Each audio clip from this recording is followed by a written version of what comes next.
Good morning students. Inter మొదటి సంవత్సరం తెలుగుకు సంబంధించినటువంటి పాఠ్యాంశాలు, దాన్ని ఇక్కడ మనం విషయ సూచిక అనవచ్చు. సరే, దీనికి ఒక రెండు మాటలు ముందు. తెలుగు సెకండ్ లాంగ్వేజ్గా, ద్వితీయ భాషగా ఎంచుకున్నటువంటి విద్యార్థులందరికీ స్వాగతం, సుస్వాగతం. మరి రెండో భాషగా సంస్కృతం ఉన్న, హిందీ ఉన్న, ఆ రెండింటిని పక్కకు పెట్టి తెలుగును ఐచ్ఛికంగా ఎంచుకోవడం సంతోషించదగినటువంటి విషయం. మరి ఇక్కడ కూడా మనం కష్టపడితే 99 మార్కులు అనేటటువంటిది సులభంగా సంపాదించవచ్చు. మరి సంపాదించేటటువంటి విధానాన్ని ఇక్కడ మీకు నేను తెలియచేయడం అనేటటువంటిది జరుగుతూ ఉంటుంది. మన దాంట్లో భాగంగా మొదటి తరగతిలో భాగంగా మనకి తెలుగు మొదటి సంవత్సరంలో ఉన్నటువంటి పాఠ్యాంశాలు ఇవన్నీ కూడా అండి, సిలబస్ మొత్తం. మరి మొట్టమొదటి విభాగం ఏంటిది అంటే కవిత్వ విభాగం. కవిత్వ విభాగము అన్న పద్య భాగం అన్న రెండు ఒకటే. మరి ఈ కవిత్వ విభాగంలో మొదటి సంవత్సరంలో మనకు ఎన్ని పాఠ్యాంశాలు ఉన్నాయి అంటే 6 పాఠ్యాంశాలు ఉన్నాయి. మరి ఈ 6 పాఠ్యాంశాల్లో మొట్టమొదటి పాఠ్యాంశం ఏంటి అంటే విద్యా లక్ష్యం. మొట్టమొదటిది ఏంటిది? విద్యా లక్ష్యం.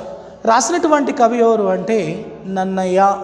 ఆది కవిగా చెప్పబడేటటువంటి నన్నయ్యచే రచింపబడినటువంటి పాఠ్యాంశం ఏంటి అంటే విద్యా లక్ష్యం అనేటటువంటిది.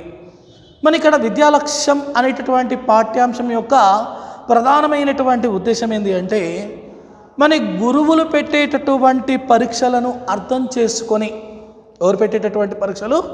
గురువులు పెట్టేటటువంటి పరీక్షలను అర్థం చేసుకొని మన వారి యొక్క లక్ష్యాన్ని ఛేదించేటటువంటి క్రమంలో ఎవరికి?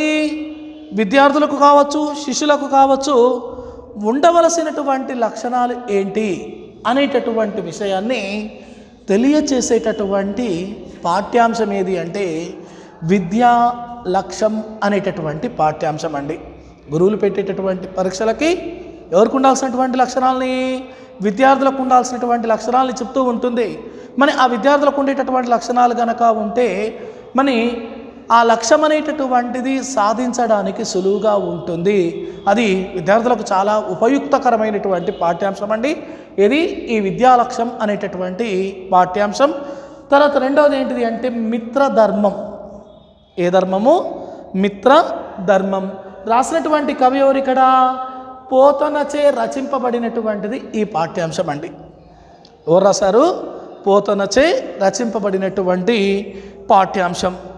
మన ఇది మిత్రధర్మం అంటున్నాడు అంటే మిత్రులైనటువంటి వాళ్ళు కష్టాల్లో ఉండి మన దగ్గరికి వచ్చి వారి యొక్క కష్టం అనేటటువంటిది చెప్పకున్నా వారి యొక్క కష్టాన్ని గ్రహించి వారికి సేవ అనేటటువంటిది, వాళ్ళ యొక్క కష్టాలు అనేటటువంటిది తీర్చాలి అనేటటువంటి విషయాన్ని ప్రబోధించేటటువంటి పాఠ్యాంశం ఏది అంటే మిత్రధర్మం చెప్తాడు ఇక్కడ. మరి ఇక్కడ శ్రీకృష్ణుడి యొక్క స్నేహతత్వాన్ని వివరించేటటువంటి పాఠ్యాంశంగా ఈ మిత్రధర్మాన్ని తెలియచేయవచ్చు. మన శ్రీకృష్ణుని యొక్క సఖుడు, స్నేహితుడు ఎవరిక్కడ? కుచేలుడు. మరి ఆ కుచేలుడు తన పేదరికాన్ని వచ్చి స్నేహితునితో చెప్పుకోగలుగుతాడంటే చెప్పుకోలేకపోతాడు. తన ఇంటికి వెళ్ళేసరికి తన పరిస్థితులు అనేటటువంటివి అన్నీ మారిపోవడం. మరి తన స్నేహితుడు అడగకున్నా కానీ ఇక్కడ స్నేహధర్మాన్ని, మిత్రధర్మాన్ని ఎవరు గ్రహించారు అంటే ఇక్కడ శ్రీకృష్ణుడు గ్రహించాడు. గ్రహించి మరి అతనికి స్నేహతత్వాన్ని గుర్తుంచుకొని ఎవరికి? తన యొక్క స్నేహితునికి కావలసినటువంటి సౌకర్యాలు అందించినటువంటి ఘనత ఇక్కడ ఎవరు దక్కుతుంది అంటే శ్రీకృష్ణునికి దక్కుతూ ఉంటుంది. అంటే మిత్రధర్మాన్ని తెలియచేసేటటువంటిది ఇది రెండవ పాఠ్యాంశం. మన ఇక్కడ మూడవ పాఠ్యాంశం ఏంటి అంటే శతక సుధ. మూడవ పాఠ్యాంశం ఏంటిదండి? శతక సుధ. మరి ఈ శతకసుధ అనేటటువంటి ఈ పాఠ్యాంశం, శతకము అంటే 100 పద్యాలు కలిగినటువంటి కావ్యాన్ని, 100 నుంచి 108 పద్యాలు కలిగినటువంటి కావ్యాన్ని ఇక్కడ ఏమంటాము అంటే శతకం అంటాం. ద్విశతకము అంటే 200కు పైగా ఉండేటటువంటిది. త్రిశతకం, త్రిశతి అని అంటారు. త్రిశతి అంటే ఇక్కడ ఏంటి అంటే 300 పద్యాలు కలిగినటువంటి దాన్ని త్రిశతి అని అనడం అనేటటువంటి జరుగుతూ ఉంటుంది. మరి ఇక్కడ మనకి ఈ శతకసుధలో ఎంతమంది కవులు కనబడుతున్నారు? ఏనుగు లక్ష్మణ కవి, ధర్మపురి శేషప్ప, మారద వెంకయ్య. మరి ఈ ముగ్గురు కవులు రాసినటువంటి పద్యాల్ని అంటే సార్ మన శతకం అన్నారు, 100 అన్నారు, 300 పద్యాలు ఉంటాయంటే 300 పద్యాలు ఉండవు. ప్రధానమైనటువంటి కొన్ని పద్యాలు మాత్రమే. అంటే ఈ పాఠ్యాంశంలో మనకి దాదాపు ఒక 12 పద్యాలతో కూడి ఉంటుంది. ఏ పాఠ్యాంశము అంటే ఇది ఈ శతకసుధ. మరి ఏనుగు లక్ష్మణ కవికి సంబంధించినటువంటివి 4, ధర్మపురి శేషప్పకు సంబంధించినటువంటివి 4, మారద వెంకయ్యకు సంబంధించినటువంటి పద్యాలు 4.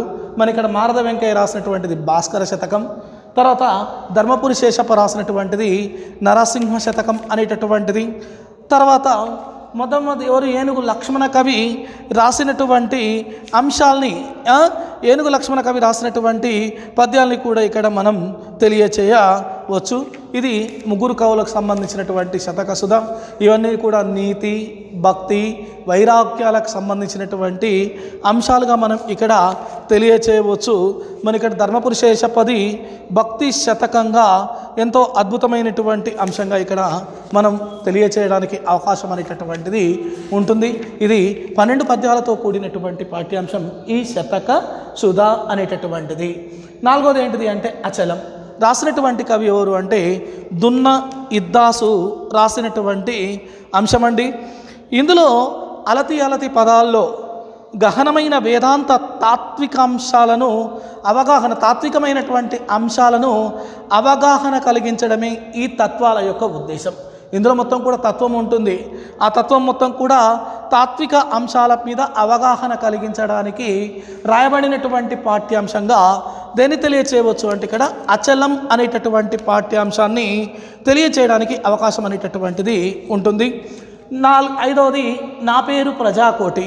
రాసినటువంటి కవి ఎవరు అంటే దాశరథి కృష్ణమాచార్యులు. దాశరథి కృష్ణమాచార్య రాసినటువంటిది.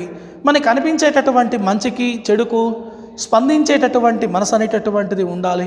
మన లోకంలో ఉండేటటువంటి వాటన్నిటికీ కూడా కేంద్ర బిందువు అయినటువంటి వ్యక్తి ఇక్కడ ఎవరు అంటే మానవుడు.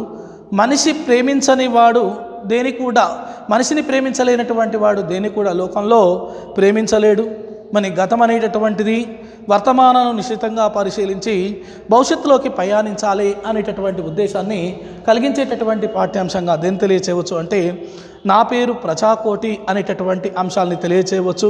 మన అహింసలను ఉపాసించింది, విశ్వశ్రేయస్సులు కోరుతూ ఉంటుంది, భవిష్యత్తులోకి ప్రయాణించాలి అనేటటువంటి విధానాన్ని ఇక్కడ మనం దర్శించడానికి అవకాశం అనేటటువంటిది ఈ పాఠ్యాంశంలో ఉంటుంది. తర్వాత వచ్చేసి ఇందులో ఎక్కువగా అహింస యొక్క ఆవశ్యకత ఇందులో మనకి దర్శనమిచ్చే అవకాశాలు ఎక్కువగా దేంట్లో కనబడతాయి అంటే నా పేరు ప్రజాకోటిలో కనబడుతూ ఉంటాయి. చివరిది మహైక. రాసినటువంటి కవి ఎవరు అంటే కవి రాజమూర్తి రాసినటువంటి కావ్యం ఏది అంటే ఈ మహైక అనేటటువంటి పాఠ్యాంశం అండి. ఇది మనకి కవిత్వ విభాగంలో ఉండేటటువంటి ఈ 6 పాఠ్యాంశాలు ఇవి. తర్వాత వచ్చేసి 2వ విభాగం ఏంటిది అంటే గద్య భాగం. ఈ గద్య భాగంలో మొట్టమొదటి పాఠ్యాంశం ఏంటిది అంటే పాల్కురికి సోమనాథుడు. రాసినటువంటి కవి ఎవరు అంటే గడియారం రామకృష్ణ శర్మ గారు రాసినటువంటి పాఠ్యాంశం అండి. మరి పాల్కురికి సోమనాథుడు తెలంగాణ తొలి విప్లవ కవిగా ఎవరు తెలియచేయవచ్చు అంటే పాల్కురికి సోమనాథుని తెలియచేయవచ్చు.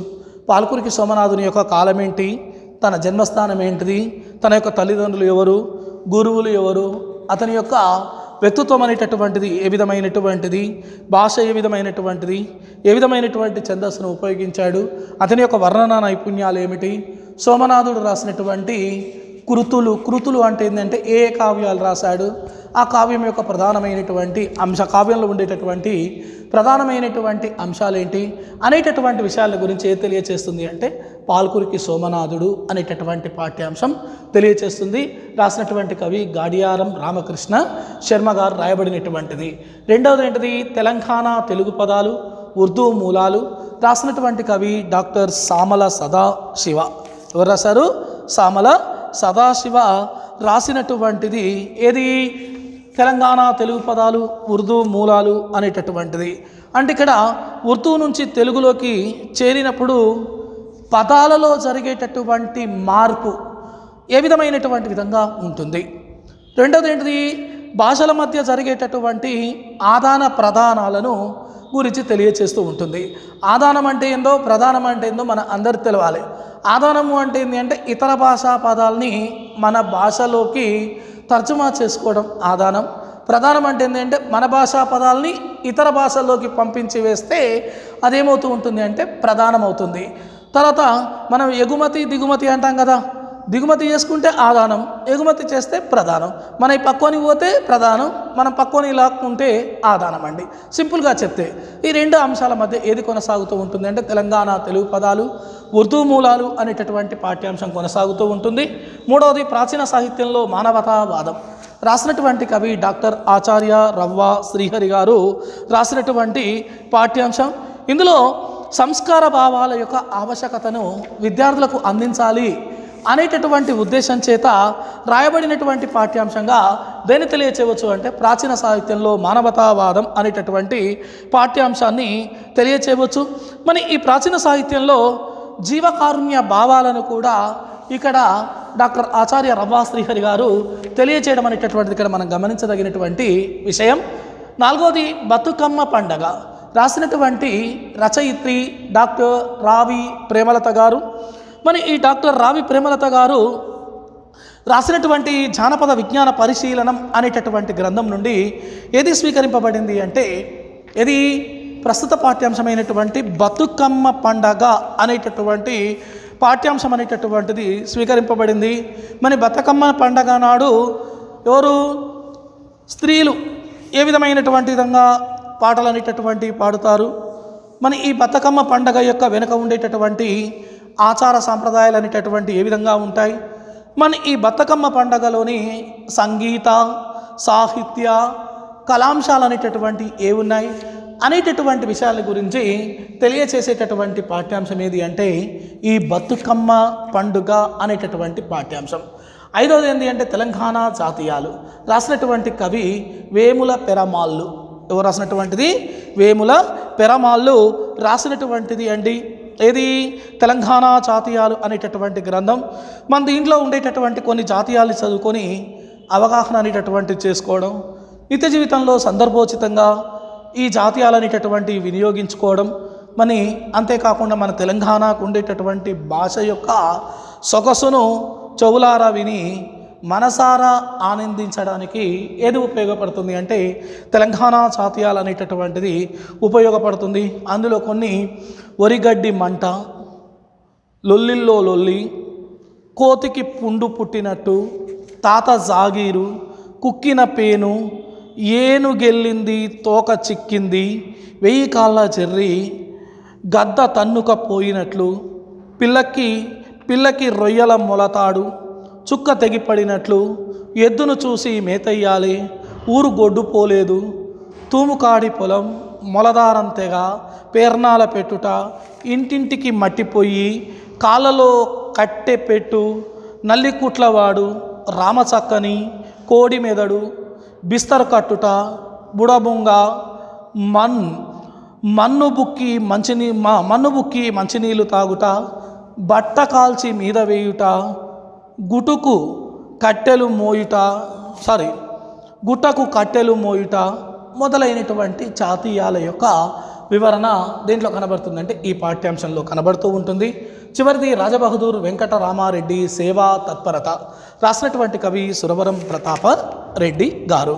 మన ఈ రాజబహదూర్ వెంకటరామారెడ్డి జీవిత చరిత్ర నుండి గ్రహింపబడినటువంటి పాఠ్యాంశం అండి. ఇందులో అతను చేసినటువంటి సేవా తత్పరత ఏ విధమైనటువంటి సేవ అనేటటువంటిది చేశాడు అంటే ఇక రాజబహదూర్ వెంకటరామారెడ్డి స్థాపించినటువంటి విద్యా వ్యవస్థలు, ఆయన యొక్క సంఘ సేవా తత్పరత అనేటటువంటిది ఏ విధమైనటువంటి విధంగా ఉందో ఈ పాఠ్యాంశం యొక్క ప్రధానమైనటువంటి ఉద్దేశంగా తెలియచేయవచ్చు. మన బాలికల ఉన్నత పాఠశాల ఏర్పాటు, పరోపకారిణి బాలికల పాఠశాల, ఎక్సలేసియర్ మిడిల్ పాఠశాల, తర్వాత స్త్రీల క్లబ్బు, బాలికల పాఠశాల, పరోపకారిణి బాలిక పాఠశాల, ఆంధ్ర విశ్వవిద్యాలయం, గోలకొండ పత్రిక, సంఘ సంస్కారం, అనాథలపై ఉండేటటువంటి ప్రేమ, ఈ అంశాల మధ్య ఏది కొనసాగుతుంది అంటే రాజబహదూర్ వెంకటరామారెడ్డి సేవా తత్పరత అనేటటువంటి పాఠ్యాంశం కొనసాగుతూ ఉంటుంది.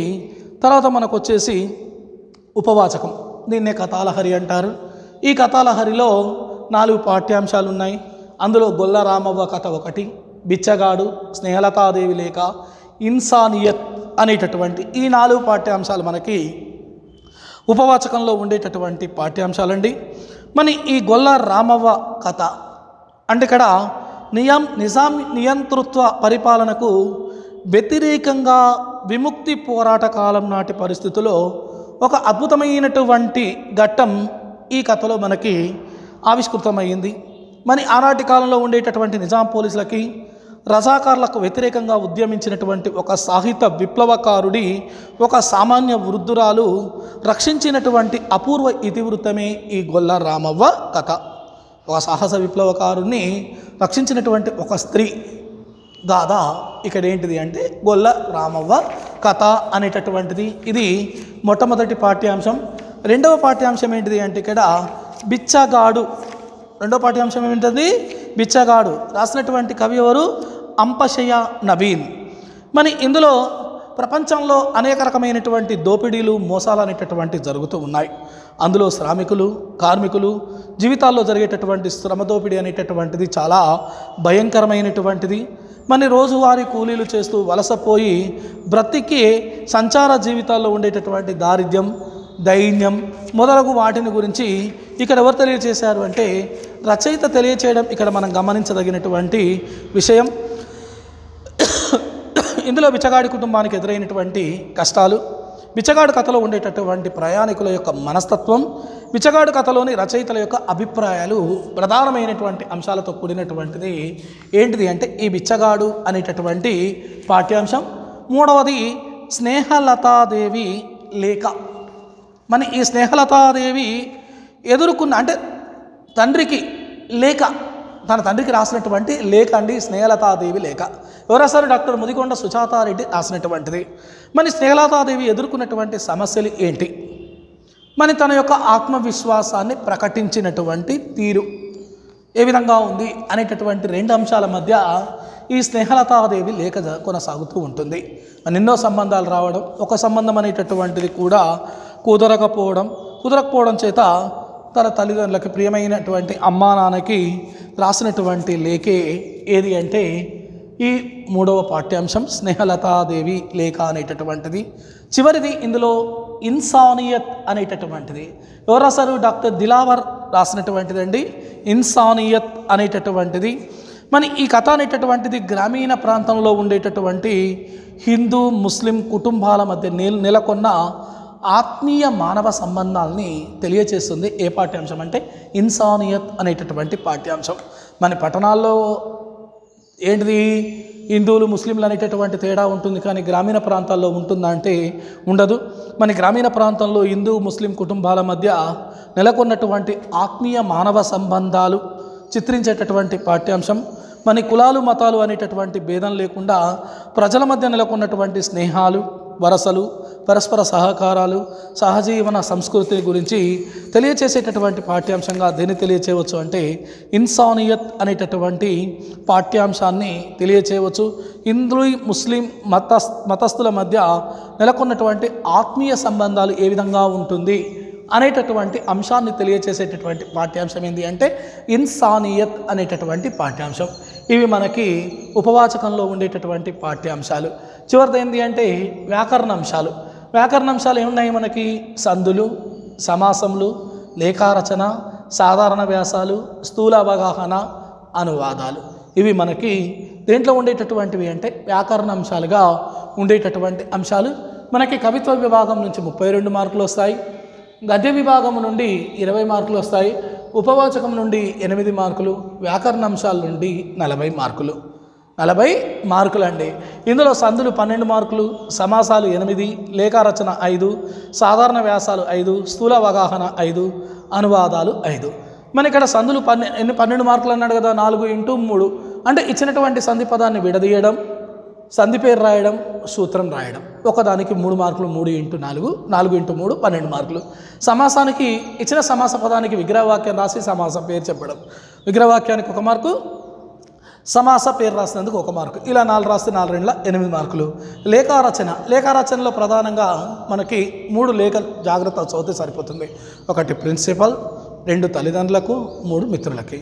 ఇంకా 2 ఉంటాయి కానీ ఈ 3 చాలా ముఖ్యమైనటువంటివి. ఈ 3 చదివితే మనకి ఇక్కడ 5 మార్కులు వస్తాయండి.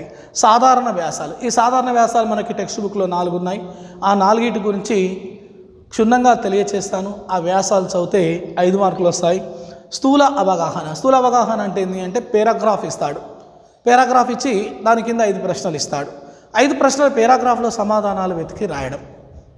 పేరాగ్రాఫ్ ఇంగ్లీష్ తెలుగులో ఏమంటారంటే పరిచ్ఛేదం అంటారు.